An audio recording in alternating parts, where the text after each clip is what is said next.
जो अपने को बड़ा और दूसरों को नीचा समझकर दूसरों का तिरस्कार करता है, वह भी हिंसा करता है। अपने में दूसरों की अपेक्षा विशेषता का अनुभव करना भी भोग है और उससे दूसरों की हिंसा होती है। जिसके हृदय में अभिमान और स्वार्थ नहीं है, जिसका भाव दूसरों को सुख पहुंचाने का है, उसकी भगवान की उस शक्ति के साथ एकता हो जाती है जो संसार मात्र का पालन कर रही है। अभिमान सबको दुख देता है। परम श्रद्धेय स्वामी राम सुखदास जी महाराज कहते हैं, अभिमान को कैसे छोड़ा जाए। इस पर विवेचन करने पर विचार आया कि मनुष्य दूसरों के साथ अपना मिलान न करे तो अभिमान से छूट सकता है। जहां कहीं दूसरों को साथ में मिलाकर देखा कि अभिमान पैदा हुआ। अभिमान संपूर्ण दुखों और पापों की जड़ है। एक अभिमान और एक कामना, ये दो ऐसे दोष हैं कि इनके होने पर फिर पीछे कोई दोष बाकी नहीं रहता। न कोई दोष बाकी रहता है, न कोई पाप बाकी रहता है और न संसार भर की कोई पतन कारक चीज ही बाकी रहती है। मैंने खूब विचार करके देखा कि समस्त दुख, संताप, जलन, आफत, रोना, करहाना, नरक, कैद खाना आदि जो कुछ है, सब अभिमान और कामना इन दो से ही होता है। जब तक अभिमान रहता है तब तक स्वभाव बिगड़ा हुआ रहता है, सुधरता नहीं। तो क्या करें? यही कि अपनी तरफ देखें, दूसरों की तरफ देखें ही नहीं। दूसरा अच्छा करता है या मंदा करता है, उस पर दृष्टि डाले ही नहीं। दृष्टि डालोगे तो अभिमान पैदा हो ही जाएगा। तेरे भावे कछु करो, भलो बुरो संसार, नारायण तू बैठी के अपनो भवन बुहार। जो अपने को गुणवान मानता है वह दूसरों को दुख देता है। ध्यान दें, वह ऐसे कि जिसके पास वे गुण नहीं हैं, वे उसे चुभेंगे। और आप गुणवान नहीं हैं, दोषी हैं, तो दूसरे को दोष चुभेंगे और अपने को तो चुभेंगे ही। तो दूसरों को दुख से बचाना और स्वयं अभिमान से बचना, यह एक ही बात है। किसी भी बात का अभिमान होगा तो उससे दूसरे को दुख होगा ही। एक पारमार्थिक सुख ही ऐसा है कि उसमें मस्त रहने से अपने को भी सुख होगा और दूसरे को भी सुख होगा। नहीं तो संसार का कोई सुख ऐसा नहीं है जो किसी का दुख ना हो। इसलिए सुख का भोगी दूसरों को दुख देने वाला, दूसरों का हिंसक ही होता है।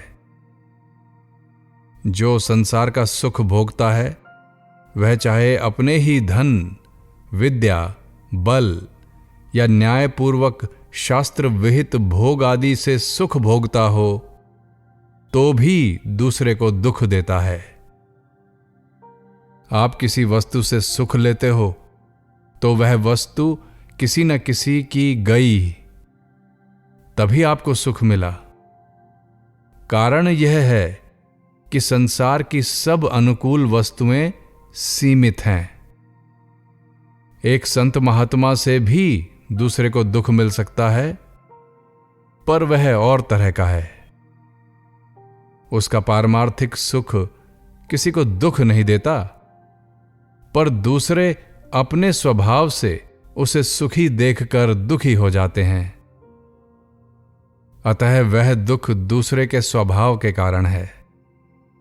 संत महात्मा उस दुख में कारण नहीं बनते।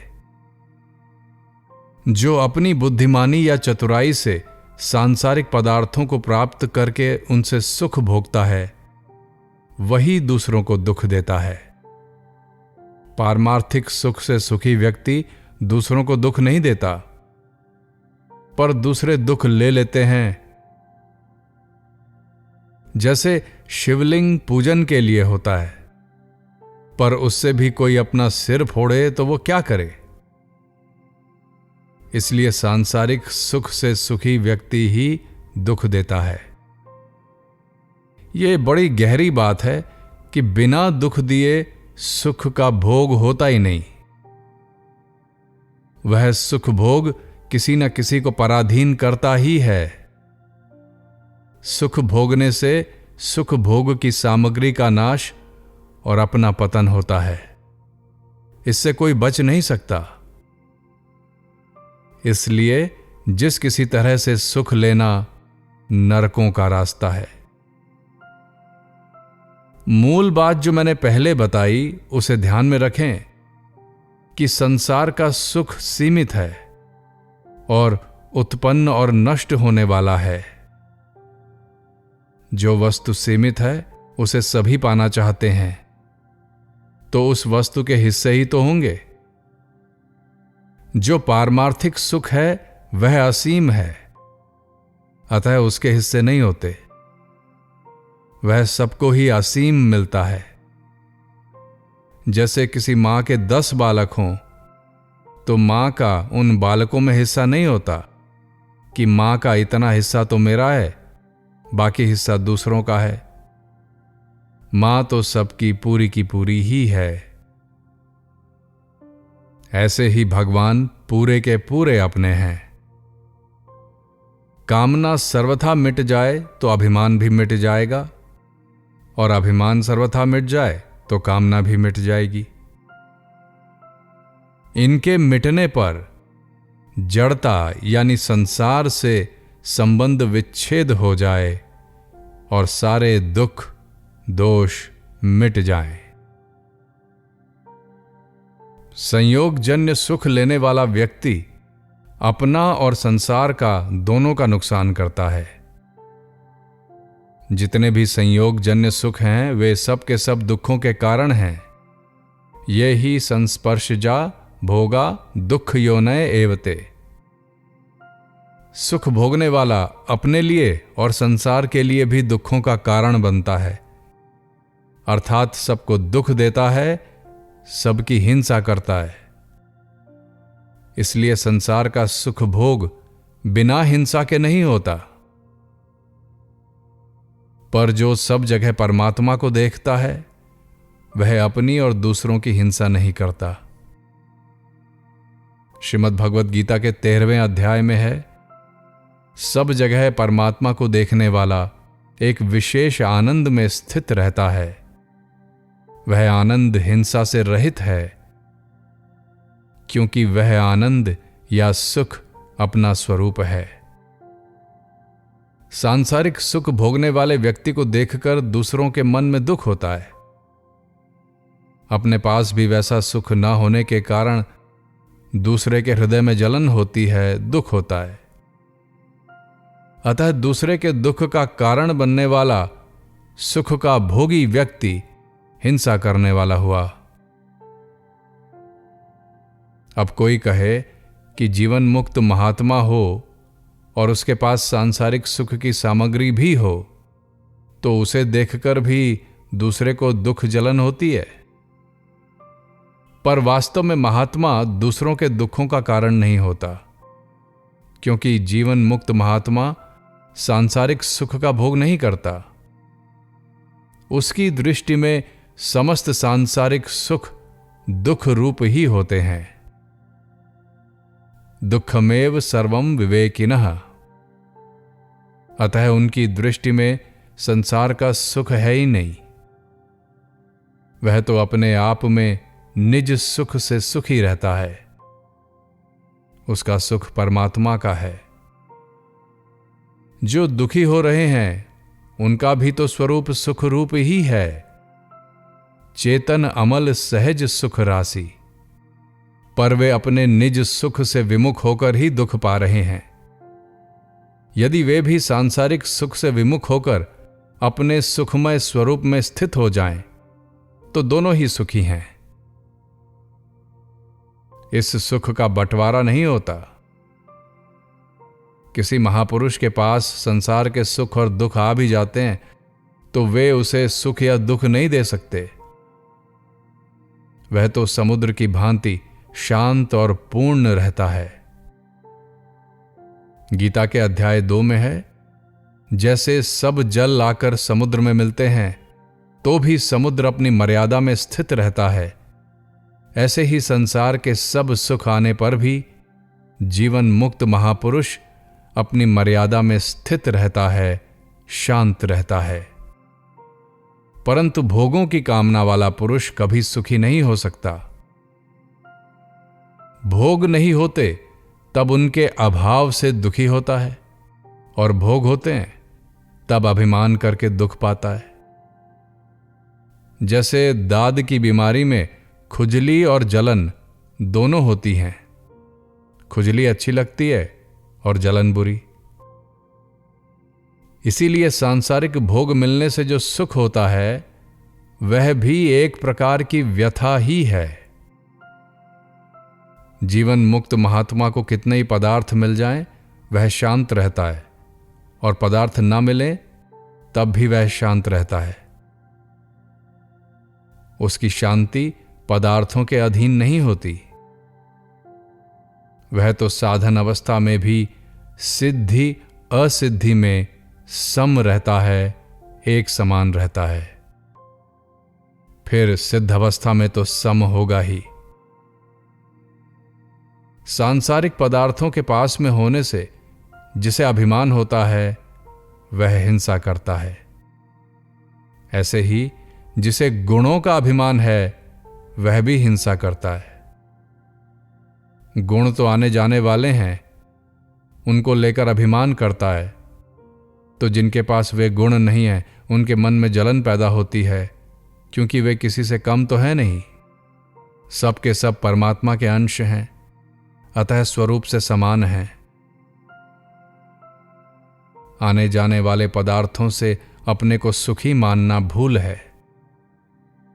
जो अपने को बड़ा और दूसरों को नीचा समझकर दूसरों का तिरस्कार करता है वह भी हिंसा करता है।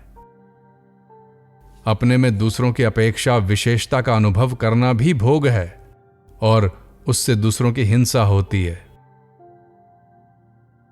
मान बढ़ाई का सुख भोगने वाला भी हिंसा करता है, क्योंकि वह अपने को मान बढ़ाई के योग्य समझकर अभिमान करता है और दूसरे को अयोग्य समझकर उनका तिरस्कार करता है। वह सोचता है कि कहीं दूसरे की बड़ाई हो जाएगी तो मेरी बड़ाई में धब्बा लगेगा। ऐसे ही काम धंधा ना करने वाला मनुष्य आलस्य का सुख लेता है, तो दूसरे कहते हैं कि हम तो मेहनत करते हैं और ये आराम से बैठा माल खाता है, तो यह भी हिंसा है। तो सांसारिक सुखों को भोगने वाला व्यक्ति खुद तो दुख पाता ही है, दूसरों को भी दुखी करता है। सभी भोग दुखों के कारण हैं। सांसारिक सुख पहले भी नहीं थे और बाद में भी नहीं रहेंगे।